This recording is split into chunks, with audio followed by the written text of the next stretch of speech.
ပဲလေနော်ရေဘူးလေလို့ပဲလေတကယ်ပဲတော့နော်မျက်ခုံးလေးဟိုဒီခေတ်တည်းမှာမျက်ခုံးလေးပါတာဗာပြဿနာစီးလို့လေတတ်တူတော့ထိုးလို့ရတယ်လေမဟုတ်ဘူးလားမျက်ခုံးလေးပါတာပြီးတော့တတ်တူတထိုးတာမကြိုက်လဲပြန်ဖြဲလို့ရတယ်နော်လိုက်ဆက်စီးတယ်နော်လိုက်ဆက်စီးတယ်မမိုကမျက်ခုံးမွေးစီးလို့မျက်ခုံးမွေးမစီးလို့စီးတတ်တူတထိုးမှာပဲမျက်ခုံးမွေးစီးတယ်မျက်ခုံးမွေးတော့စီးတယ်ပေါ့နော်အရန်ထူတဲ့လူတော့မဟုတ်ဘူးပေါ့နော်စီးတယ်ဗာလဲဘောပင်နဲ့မစပယ်ကောင်းနဲ့ခဲတန်နဲ့မဆွဲလဲမိတ်ကလူလိုက်လို့ရှိရင်ကြည့်လို့ကောင်းတာပဲမျက်လုံးပဲမောင်မွားဒီဘက်မှာဒီမျက်ခုံမွေးမရှိဘူးမွားနည်းနည်းပါပဲရှိတယ်မွားမျက်ခုံမွေးစေရှင်တယ်တချို့မိန်းကလေးတွေတချို့ယောက်ျားလေးတွေမျက်ခုံမွေးတယ်မွေးရသားလေးတွေဆိုမျက်ခုံမွေးဆိုအစေကြီးပဲအကျဲဆိုရင်လေအဲ့ဒါလို့ရှင်တာဒါမဲ့ဒီဘက်ကအော်စီယာလူတွေဆိုမျက်ခုံမွေးမရှိဘူးဆိုရင်တို့မျက်ခုံမွေးအတူတတတာအစေကြီးပဲမိုးလဲတတခြင်းတယ်ဒါမဲ့တတလိုက်လို့ရှိရင်မျက်စိဖွင့်လို့ရမလားပေါ့နော်မိုးကမျက်စိနည်းနည်းလေးလို့ရှိရင်မိုးအဆင်မပြေဘူးဘာလို့မိုးကဖုံးတွေကြည့်ရတယ်လေဖုံးတွေကြည့်ရတယ်ဟိုစာတွေဖားတယ်ဆိုတော့မျက်ခုံးထူပြီးတော့မျက်ခုံးလေးလို့ရှိရင်ကို့အတွက်အဆင်မပြေလို့ရှိရင်မိုးကမလုပ်ဘူးလက်တန်းနေတာမှမိုးဆိုဖို့မိုးဗာလဲပြင်းတယ်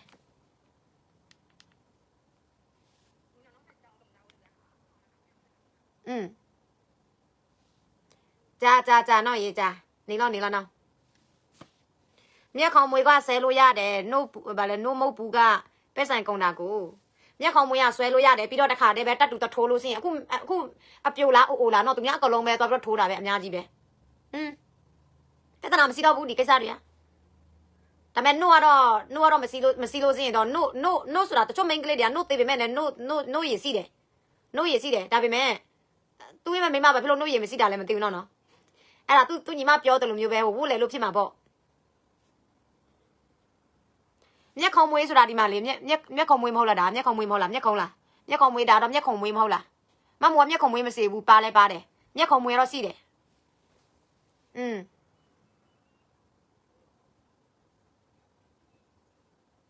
ဖော်တူနဲ့ထိသွားတာဖြစ်မယ်တဲ့ပါလဲနော်အခု USA မှာလာမသိသူတို့အရန်ကိုခစ်စားတာတော့ main ကလေးတယောက်ကဘလောက်ပဲရုပ်ဆူမျက်တောင်သူ့ရဲ့မျက်တောင်လားမျက်တောင်မွေးလားမျက်တောင်မွေးစေပြီးတော့ထူလို့ရှိရင်လာသွားပြီအဲ့လိုမျိုးပေါ့နော်မိုးကရည်ကျင်တယ်သူတို့ဟာတာပြန်လောက်တာလေအခုအော်စီမှာလည်းသိတယ်မိုးချော့ပေးရမလဲအပြင်မှာသွားလို့ရှိရင်လေအေရှီယာမိန်းကလေးလားအင်္ဂလိပ်မလားမိုးဟိုတခါတော့မိုးစပင်တညာနာကိုလီယာမလားသူအသက်40ကျော်ပြီ50နည်းနည်းစီပြီသူမျက်ခုံမွေးကအဆွေကြီးပဲထူကြီးပဲသူလဲသူရတဲ့ယောက်ျားအင်္ဂလိပ်နဲ့ရတာမျက်ခုံမွေးအထူကြီးပဲအဆွေကြီးပဲအေးဘယ်လိုမျိုးမျက်စိဖွင့်တာလဲပေါ့နော်ဘယ်လိုမျိုးမျက်စိဖွင့်တော့ဖုံးတွေကြည့်တာလဲပေါ့နော်အမပြောတဲ့အဲ့ဒီလူကလည်းတေချာကြည့်ရင်သူကိုတိုင်ကလည်းမျက်လုံးဆွေနေတယ်နော်ရေကြောင့်ကအဖလော်ခိုင်ဒါလောင်အကူရတဲ့ဝတ်တာပတ်လဲဖလော်ဝတ်ဒါလောင်အကူရတဲ့ဒါလောင်နောက်ကချိုင်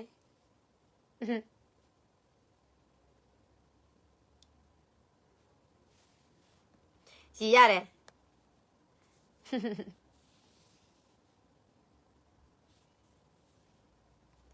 တချို့ကလေးအမေတွေကလေနော်သူတို့နို့လုံးဝမရှိဘူးနော်ဒါပေမဲ့သူတို့နို့ရည်တွေသူတို့ကလေးစီးတဲ့အချိန်မှာသူတို့နို့ရည်တွေအများကြီးပဲစီးတယ်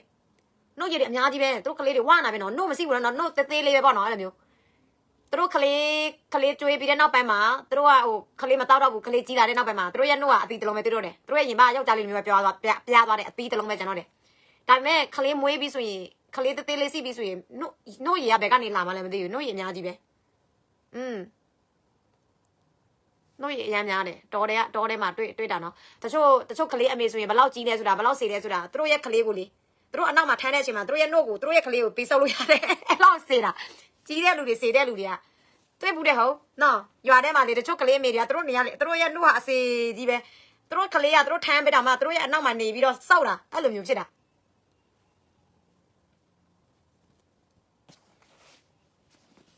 တချို့ကလေးတွေလည်းသူတို့အမေရဲ့နို့တီကိုကြိုက်တာဘယ်လိုမျိုးကြိုက်မှလည်းမသိအမေတွေလည်းတော်တော်ခံတော့မိုးဆိုရင်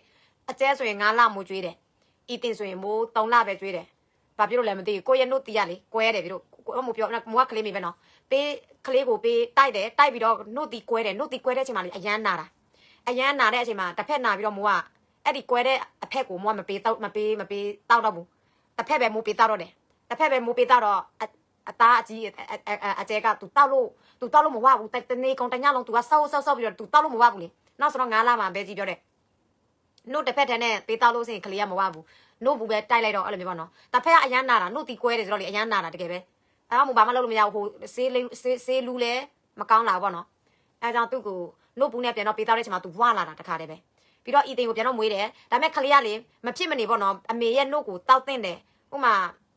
တောက်လာဆိုရင်အနည်းဆုံးပေးတောက်တင်တယ်ပေါ့နော်ဤသိန်းဆိုရင်မွေးလာတဲ့နဲ့တောက်လိုက်တာနဲ့မမိုးရဲ့နို့တီးကကွဲဘူးတဲ့အဖေကပြန်တော့ကွဲပြန်ပြီအဲ့ဒါနာတော့သူ့ကိုနာပေမဲ့လည်းသူ့ကိုပေးပြီးတော့တိုက်တာပေါ့နော်2လ3လစူးစမ်းပြီးတော့တီးခံပြီးတော့သူ့ကိုပေးတိုက်တယ်ပေးတိုက်တယ်မှာမျက်ရည်ပါကျတယ်အရန်ဆတာနော်နို့တီးကွဲတဲ့အချိန်မှာအရန်ဆတာ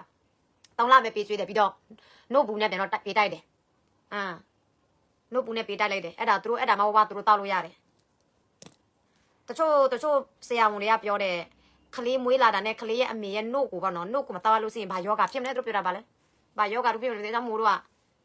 အမှန်တကယ်ဆိုမိုးကတနေ့ကျော်တော့ပေးကျွေးခြင်းတယ်ကိုရဲ့နို့တီးတာမကွဲလို့ရှိရင်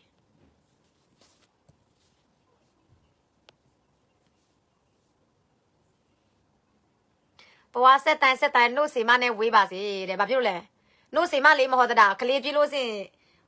အမေရဲ့အနောက်မှာပဲနေအမေရဲ့အဆင့်မှာပဲနေအမေနဲ့အဝေးကြီးနေဆိုလို့ရတယ်လေဟုတ်လားကန်ကောင်းတယ်နော်တကယ်ပဲနို့မစေလို့ရှိရင်နို့သေးလေးစီးတဲ့အမေတွေကဒီလိုမျိုးပဲပေးစားရတယ်ဘယ်မှဆွေးလို့မရဘူး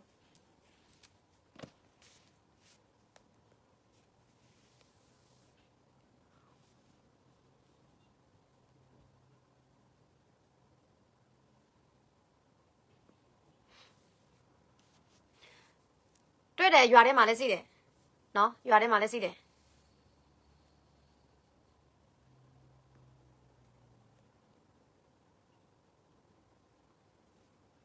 ခလေးအတွဲတော့ကောင်းတာပေါ့ကွယ်ခလေးတွေအတွဲတော့ကောင်းတာပေါ့နော်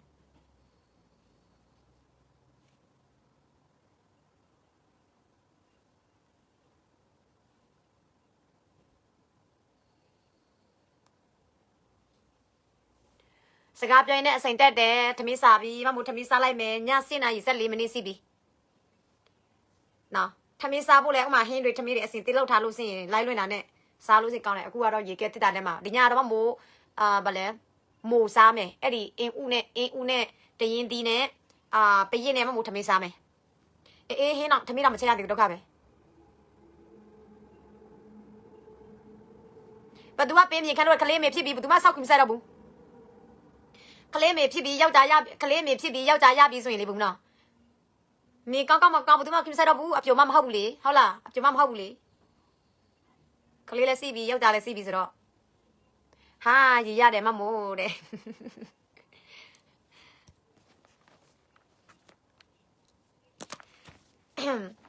မမို့တွေ့တာမမို့ရတူငယ်ချင်းမနဲ့မမို့ရတူငယ်ချင်းမနဲ့လေကလေးတွေစီးပြီးဆိုရင်အင်ကြီးအောက်ခံလည်းမိုးတော့ဘူးအင်ကြီးအောက်ခံလည်းမိုးတော့ဘောနော်ဒီလိုမျိုးပဲတွဲလောင်းနဲ့အေးတချို့မှာဆိုလည်းကိုထက်အသက်ငယ်တယ်နော်ဒါပေမဲ့ကိုရဲ့ညီမလေးအရွယ်တွေပေါ့ကလေးတွေစီးပြီးတော့သူတို့ကဟိုကလေးတွေစီးပြီးတော့အပြိုမလိုမျိုးသူတို့နေမမိုးဆိုရင်ကလေးတယောက်ပဲစီးနေရပဲစီးအပြင်ထွက်လို့စီးအပြိုမနဲ့တူရပဲအကောင်လုံးပဲဘယ်လိုကမလဲအကောင်လုံးပဲ fake ရမှာပေါ့နော်ရွာကလူတွေကတော့သူတို့ခင်မဆက်တော့ဘူးလေယောက်ျားလည်းရပြီးကလေးလည်းစီးပြီးဆိုတော့အပြိုလည်းမဟုတ်တော့ဘူးဆိုတော့လေသူတို့ဘာမှမဟုတ်ဘူးအဲကြောင့်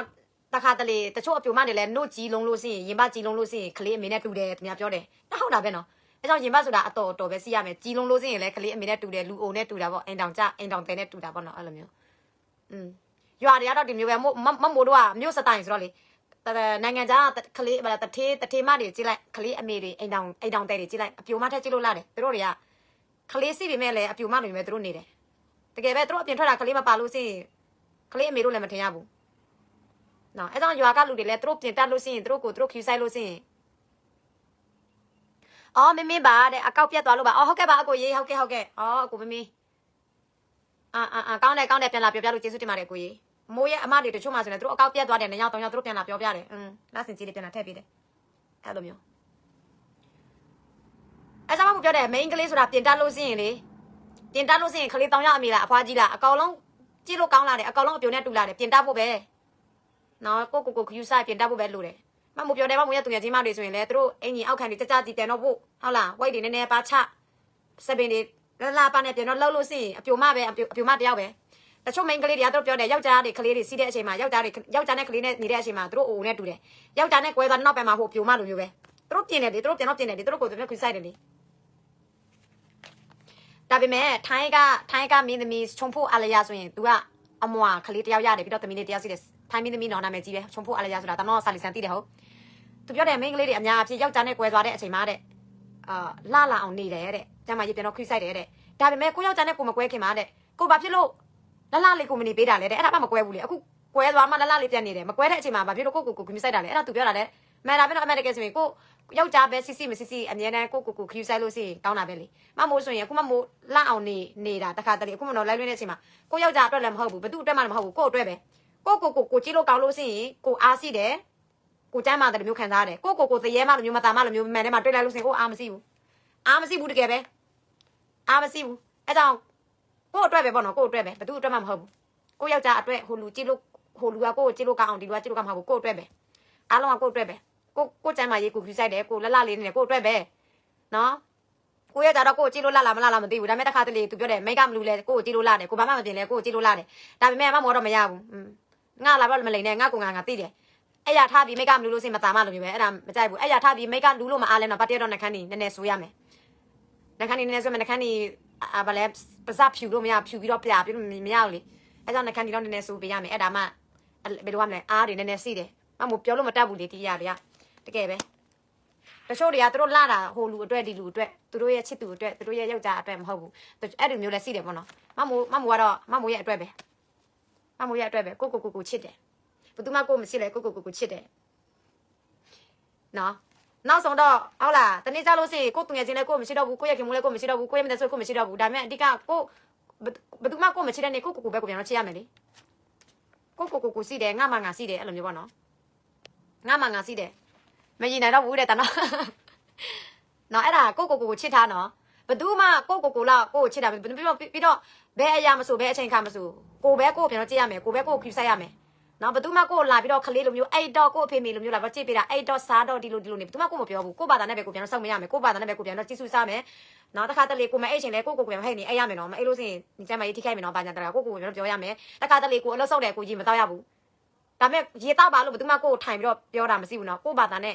ကိုတတိပေးရမယ်အေးငါရေတောက်ရမယ်နော်ငါအတွက်ပေါ့ငါရဲ့ကျမ်းမရေအတွက်ပေါ့နော်ငါရဲ့ခန္ဓာထဲမှာရေလိုအားတယ်ဆိုတာကိုအမြဲတမ်းပဲတောက်ပေးရမယ်တနေ့ကြလို့စင်ကိုရဲ့ချစ်သူကကိုမချစ်တော့ဘူးကိုရဲ့ခင်မကကိုမချစ်တော့ဘူးဆိုရင်ကိုချစ်ပါကိုချစ်ပါကိုချစ်ပါသူ့ကိုအစားအစာတွေကောင်းကျွေးပါသူ့ကိုအပြင်တွေထွက်အောင်လုပ်ပေးပေါ့နော်သူအားကစားတွေလောက်အောင်ရေချိုးအားကစားလုပ်သူကြိုက်စားတဲ့အစားအစာဝယ်ပေးသူဝှချင်တဲ့အစားအစာဝှပေးအဲ့ဒါကိုအတွက်ကိုပြောတာကိုအတွက်နော်ပြောမှဆိုတော့ကိုရဲ့ခန္ဓာထဲမှာလူနှစ်ယောက်ရှိတယ်ကွာနော်လူနှစ်ယောက်ရှိတယ်ပြင်းတဲ့လူတစ်ယောက်ရှိတယ်ဘယ်လိုကမလဲပြင်းတဲ့လူတစ်ယောက်ရှိတယ်ပြီးတော့အလောက်လောက်တဲ့လူတစ်ယောက်ရှိတယ်ကောင်းတဲ့စိတ်တလုံးနဲ့မကောင်းတဲ့စိတ်တလုံးရှိတယ်မကောင်းတဲ့စိတ်တလုံးကိုအလိုလိုက်လို့ရှိရင်ပြင်းနေပြင်းမယ်ပြီးတော့ဒုက္ခရောက်သွားမယ်ကောင်းတဲ့စိတ်တလုံးရဲ့စိတ်ကို तू ဖြစ်ချင်တဲ့အတိုင်း तू ကိုကတိပေးတိုင်းမှာဘယ်လဲ तू ပြောတဲ့အတိုင်းပေါ့နော်လှုပ်လိုက်အဲ့ဒါကောင်းမယ်နော်လူဆိုတာလေအကောင်းအဆိုးကိုရဲ့ဆောင်ဖြတ်ချက်ပေါ်မှာပဲမူတည်တာနော်အဲ့ကြောင့်တနေ့စားလို့ရှိရင်ဘယ်သူမှကိုမရှိလဲကိုချစ်ပါဘယ်သူမှကိုခင်းဆိုင်လဲကိုပဲခင်းဆိုင်ပါနော်ကိုလောက်ဘယ်လိုကမလဲပါငါလဲအဲ့ပတ်မှာစကားကြွန့်ကျင်နေပြောလို့မတောင်းမဆုံးမစင်တာတချို့လူတွေကသူတို့မချစ်ဘူးလေသူတို့စိတ်တင်သူတို့ဘဲတွေကသူတို့ပြစ်ထားလိုက်ပြီးသူတို့ရဲ့လင်တွေကသူတို့ပြစ်ထားလိုက်ပြီးဘယ်သူမှသူတို့မချစ်တော့ဘူးစိတ်တွေအားငယ်ပြီးတော့ကိုသားသေးလိုက်ပြီးတော့ကိုအယူမလိုမျိုးမသားမလိုမျိုးပြစ်ထားလိုက်တယ်အဲ့လိုမျိုးပေါ့နော်အဲ့လိုမျိုးမနေနဲ့